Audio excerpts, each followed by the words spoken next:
আচ্ছা, আমরা সকলেই তো ঘড়ি পরি, ঘড়ি আমরা পরি, তো ঘড়ির কাজ কি?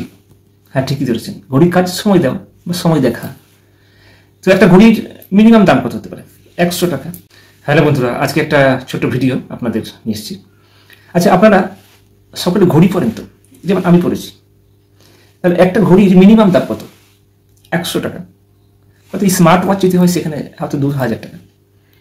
কিন্তু কারো হাতে দেখবেন 100 টাকার ঘড়ি, কারো হাতে দেখবেন 10 লাখের ঘড়ি।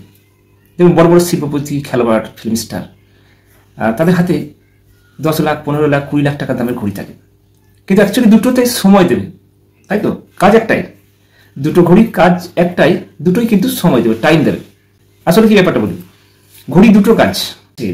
এক নম্বর হচ্ছে সময় দেওয়া, আর 2 নম্বর কাজ হচ্ছে যার হাতে যত দামের ঘড়ি তার সময়টা কেমন যাচ্ছে সেটা সে ঘড়িটা বলবে। অন্তর্নিহিত কাজ হচ্ছে সেই ব্যক্তির, যার হাতে রয়েছে সেই ব্যক্তির সময়টা কেমন যাচ্ছে।